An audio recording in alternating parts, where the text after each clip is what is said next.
A warmer feeling low. Welcome to lovely Las Vegas for Coast to Coast Seasons with myself, Greg Peterson, now part of the Beast family of podcasts. We've got a great podcast for you. Joining me in segment number 2, we are going to be joined by Ethan Bock. He does terrific work over at the Portal Report. His main beat is West Virginia sports over at West Virginia Sports Live, and he has joined me a lot on this podcast here in the offseason because it has been a long offseason for West Virginia, and it got even rougher a few days ago with the fact that they are not going to have RaeQuan Battle this season. There's actually folks of Congress that have stepped in with regards to the RaeQuan Battle situation. It has gone that far, so we're going to be discussing that. We are going to be taking a look at really the lay of the land in the Big 12 because we saw Cincinnati have a pair of guys get denied a waiver as well. We're going to be taking a look at what Ethan has been making out of some of these scrimmage results and teams in general that he's starting to feel a little bit bullish and bearish on coming into the season as well. So we're going to have a great chat with Ethan in segment number 2. Here in segment number 1, the theme of this offseason has been these two-time transfers that are not graduates. They have been getting denied waivers. We saw another impactful one happen on Thursday, so we're going to be recapping that and some of the other smaller pieces of news that we saw in college basketball on Thursday. And if you do have a question, comment, segment idea, what have you for this podcast, you do have one of two ways we'll fire those in. First one is my Twitter/X timeline at @GNet_D1. Keep in mind, letters EM, naming does not matter. As per usual, please send these into the timeline. The other way, that is via an Apple Podcast review. If you rate this podcast 5 stars, it is very much appreciated from there. You're able to fire on whatever you'd like to hear on this podcast via that 5-star review. Now, I will say this on this podcast, not really going to be giving you too much with regards to the preseason media polls and everything like that. As we know, the preseason media polls can be a little bit jaded. A few years ago, we had Oregon State projected to finish in front of Arizona. That year, Oregon State, I think they won like 2 games within the conference. It might have been 1, and Arizona went on to be a 2 seed in the NCAA tournament. I am sorry if you want to try to get some of those poll results. If you just type into Google Pac-12 preseason poll or what have you, it'll be right there for you. But I'm not going to be doing a lot of that on the show. But I did do a preview of all 32 conferences, so we're already locked and loaded there just in these last 10 or so days leading up to the start of the college basketball season. Just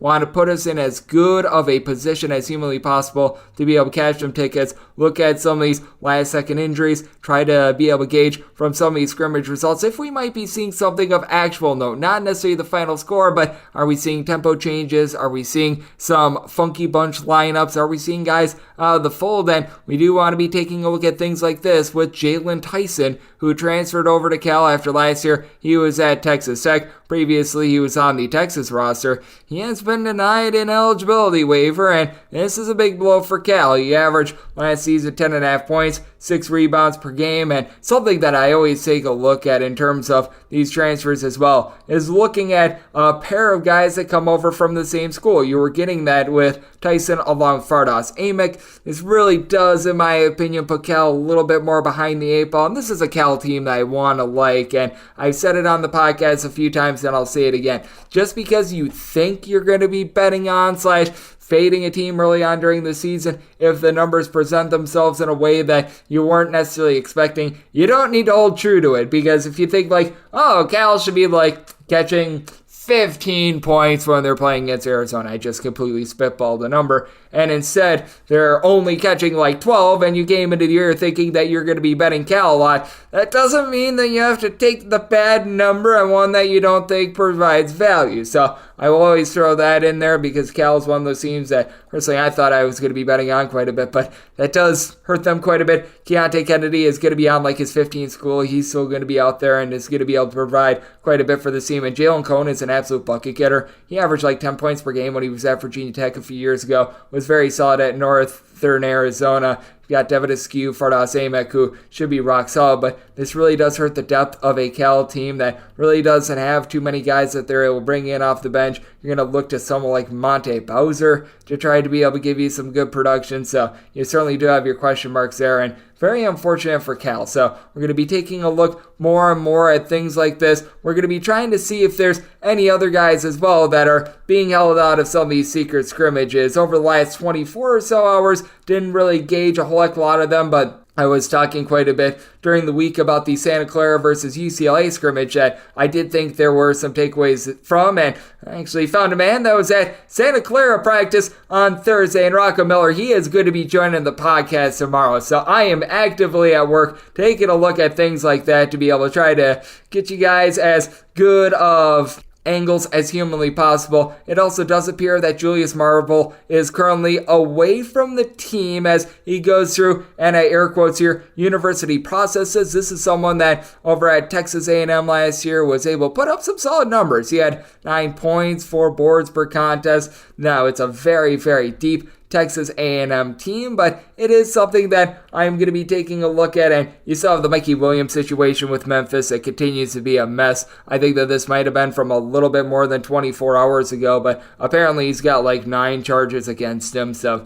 I would say that if you're handicapping Memphis, don't think that Mr. Mikey Williams is going to be out there on the court anytime soon. You don't want to be jumping the process of justice or anything like that. We are not going to make any judgment, but I mean, when you got 9 charges against a guy and he's not with the team right now and the season is a week and a half away from starting, I think it's fair to say that we can count him out of the fold until further notice, until things do clear up there. So those are some of the things I'm taking a look at right now, and it is going to be a glorious season, and Ethan Bock cannot wait for the season to get going. He has had to cover a lot of off-season news and notes with West Virginia over at West Virginia Sports Now, and he's done a great job over at the Portal Report as well. Coming next, we are going to be taking a look at that West Virginia team. Where do they go now that RaeQuan Battle is out of the fold? Where does Cincinnati go without their big man? We're also going to be talking about if there might be a little bit more home court advantage in the Big 12 this season with the increase in travel. We're going to talk a little bit about BYU and general teams that Ethan is bullish and bearish on. That's up next right here on Coast to Coast Hoops with myself, Greg Peterson, now a part of the Piece of Family Podcast.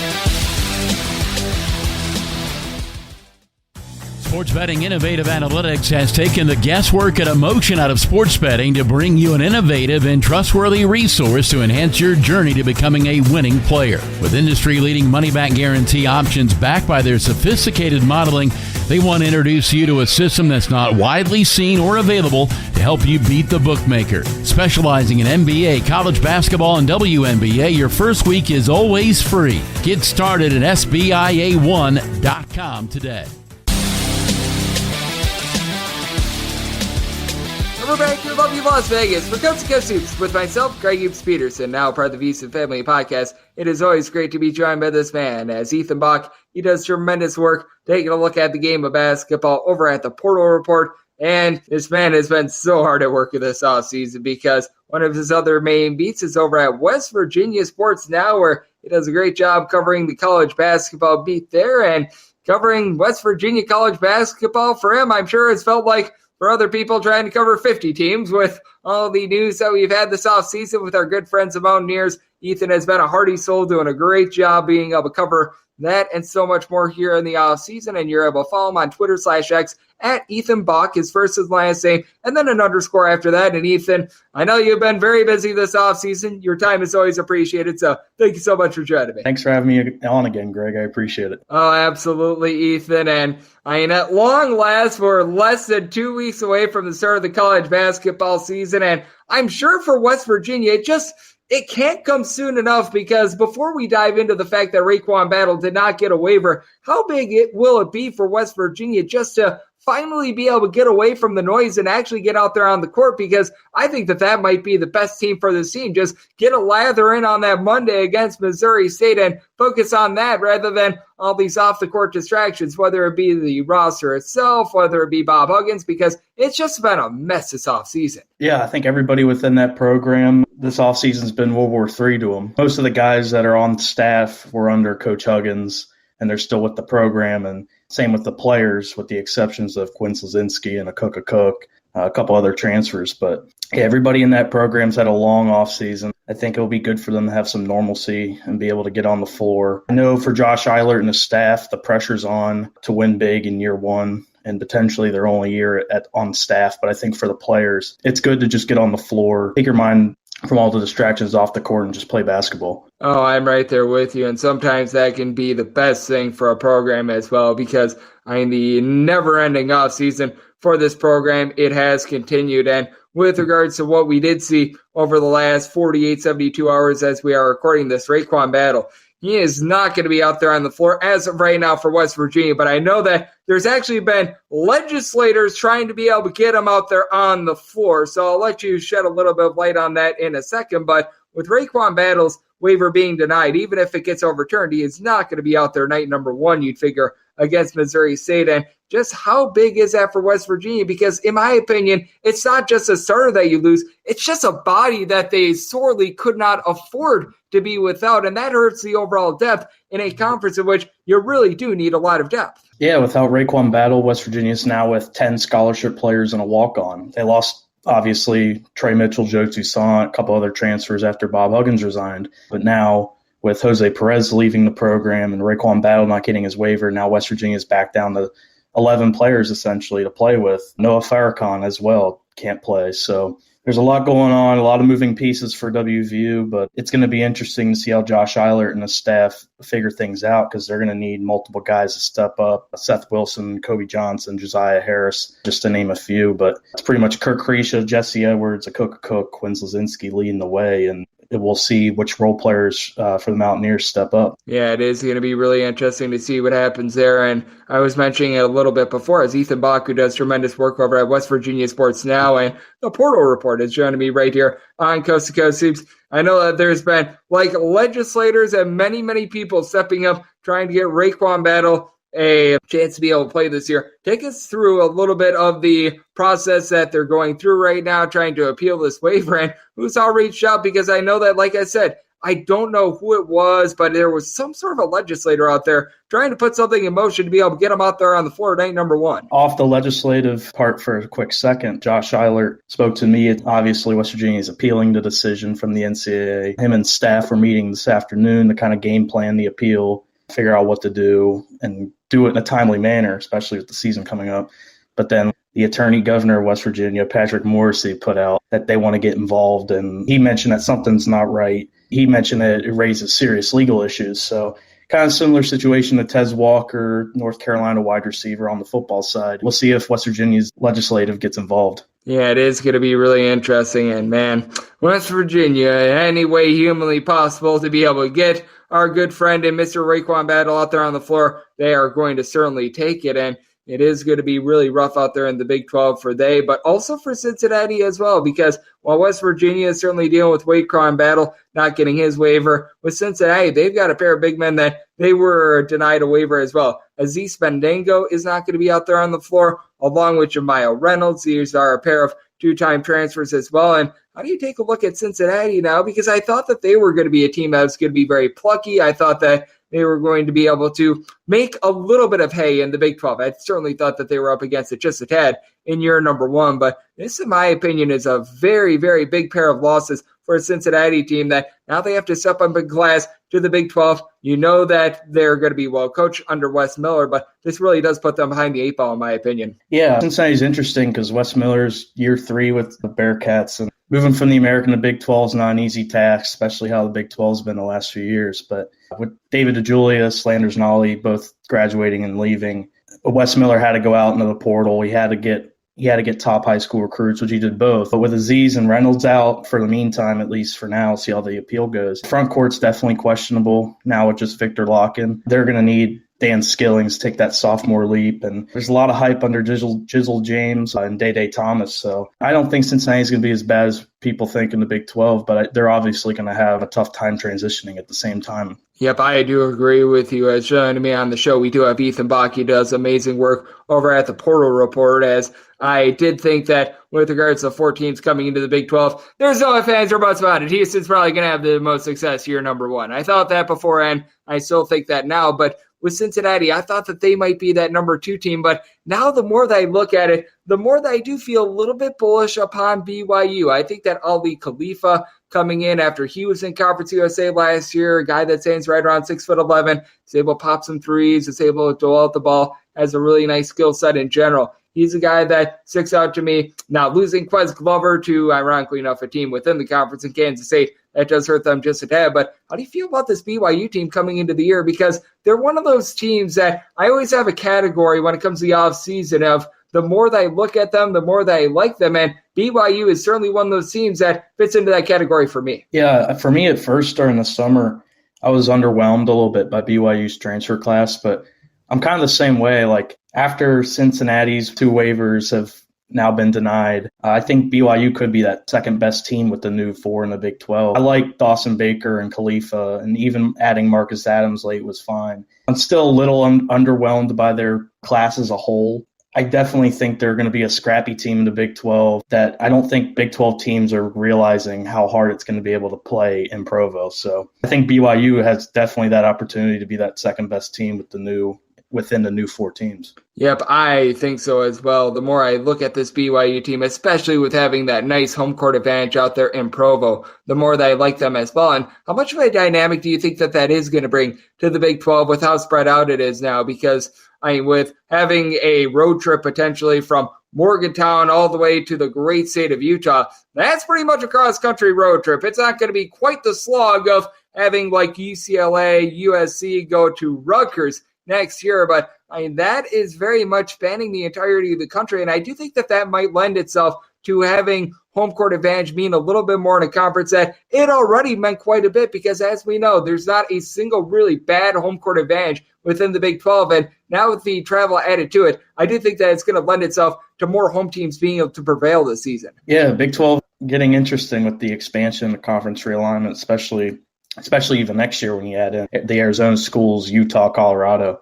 It'll truly be cross country. But yeah, I think every Big 12 team's got a home court advantage, even going down to UCF. It's interesting to see how the Big 12 is developing, especially now. It's not a Midwest conference anymore. Now you have Utah, West Virginia, Florida, those states added in sporadically, Ohio too. It's definitely going to be interesting to see how the travel is. West Virginia doesn't play in Provo, but if UCF or Cincinnati play in Provo on a Tuesday at 9 o'clock, they're flying across the country, probably get back at 5 a.m., and then they have class in a couple hours. So that's just how college athletics is now. It's how it's going to be in the Big Ten and then the ACC when Cal and Stanford join. So it's going to be intriguing to see how the student athletes react to it. And I know you do a great job over at the Portal Report as well. And how much do you think that actually does lead itself to perhaps there being a little bit of an edge with regards to some of these mid-major teams, perhaps landing transfers in the future? Because I do think that there might be a few student athletes that are out there on the West Coast that are thinking,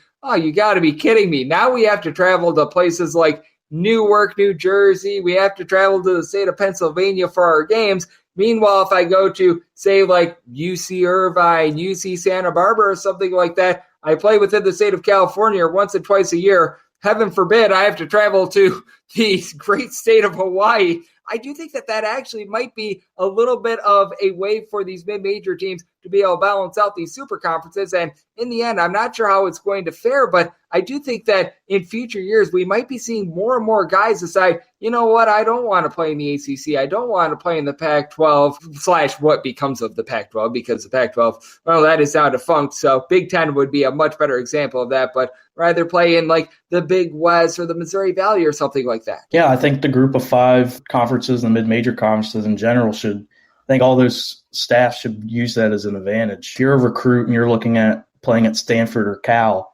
and every single trip except Stanford or Cal is all the way on the East Coast, it's a cross-country trip. So staffs within those mid-major conferences should definitely use that as an advantage.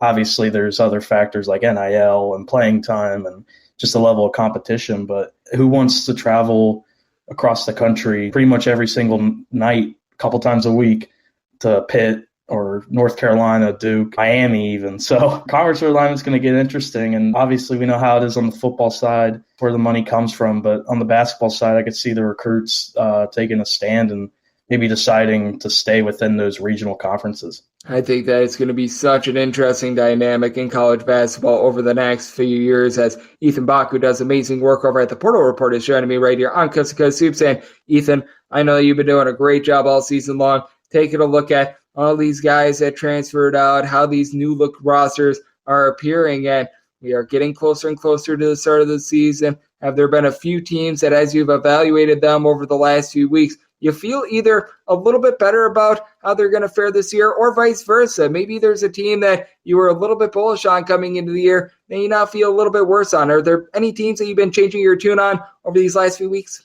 I think the team that sticks out to me, and I know it's what everybody's talking about in the country, is how St. John's is going to do this year. Like now, as we get closer and closer with year one under Rick Pitino at St. John's, I'm really interested to see how he meshes all those transfers together. Interested to see how Jordan Dingle transitions in the Big East play. And then just adds like Chris Ledlum from Hartford and some of those Iona guys too. St. John's and Rutgers had an exhibition game a couple days ago, and it looked like a game. I think they're going to be a competitive team. I know they were voted 5th in the Big East poll, so I think their ceiling could be higher than that. But at the same time, if you told me their floor is closer to the bottom of the Big East, that wouldn't shock me either. They're just such an unpredictable team, and I think their ceiling and floor are just so far apart that nobody knows how to rank them in the preseason. But I'm excited to see how they do. Oh, I am as well. And you did mention the scrimmage that they did play. And what have you been making out of some of these scrimmage results that we've been seeing over the past few days? Because I know your fan base and so many others, they are hanging on every single piece of news. And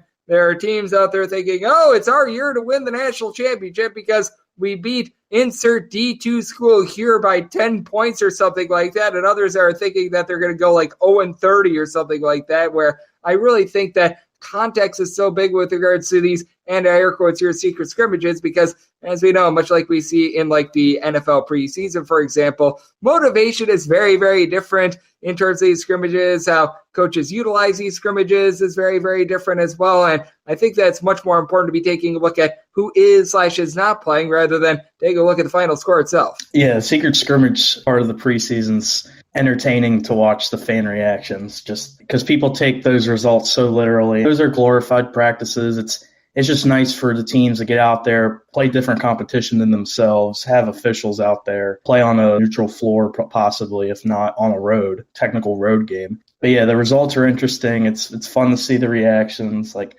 North Carolina supposedly beat FAU by 20 points. Who knows how North Carolina is going to do this year with Hubert Davis. It's a big year for them. FAU's a top 10 team still, I think. That's not going to change my opinion on FAU. And then for an example, West Virginia and Vanderbilt had their secret scrimmage at a neutral site in Cincinnati. That had 23 lead changes, went to overtime. West Virginia had a chance to tie.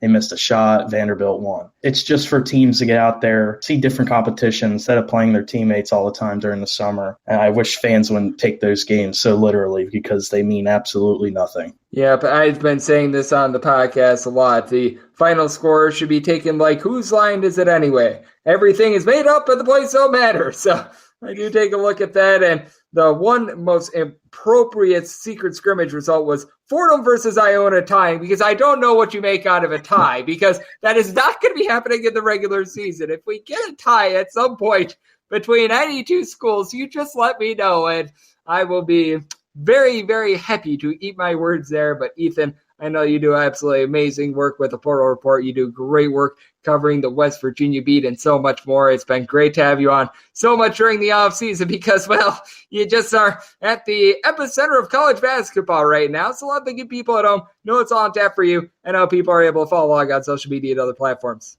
Yeah, so to follow the West Virginia coverage, you can follow me at Ethan Bock _ on Twitter or X, whichever one you want to call it. Throughout the season itself, you can find us at the Portal Report. We're going to cover the transfers this year, see how they do at their new schools. Just get ready for the basketball season. I'm excited. Oh, I am as well. And for Ethan, I mean, the season can't come soon enough because this offseason has felt like probably about 20 for him with all the work that he has been putting in. And every single time he joins this podcast, he does an absolutely amazing job giving us a lay of the land with West Virginia, the Big 12, and so much more. So big thanks to Ethan for joining me in the last segment. And if you do like hearing from this fine podcast, Coast to Coast Hoops, you're able to subscribe wherever you get your podcasts, Apple Podcasts, Google Play, Spotify, Stitcher, and TuneIn. And if you have a question, comment, segment, idea, what have you for this podcast, you do have one of two ways we have further this in. First one is my Twitter /X timeline at GN_41. Keep in mind, letters CM, they mean does not matter. So as per usual, please send these into the timeline. And the other way, that's fine an Apple Podcast review. If you rate this podcast 5 stars, that is very much appreciated. From there, you're able to fire whatever you'd like to hear on this podcast via that 5-star review. We are getting set for what is going to be a tremendous college basketball season. I've already done conference previews in podcast form for all 32 conferences. So wherever you're getting your podcasts, Apple, Spotify, list goes on and on. If there is a specific conference preview that you want to take a look at, they're all organized with the name of the conference at the front end. So we've got you guys all covered there. We're a week and a half away from the start of the college basketball season. It is going to be a glorious one, and I appreciate you guys tuning in every single day. Once we get in season, you're going to get picks and analysis on every single game, every single day. So very much looking forward to it, and I always look forward to being able to come at you guys, which I will do every single day. So thank you so much for tuning in today. I'll be back with you once again tomorrow.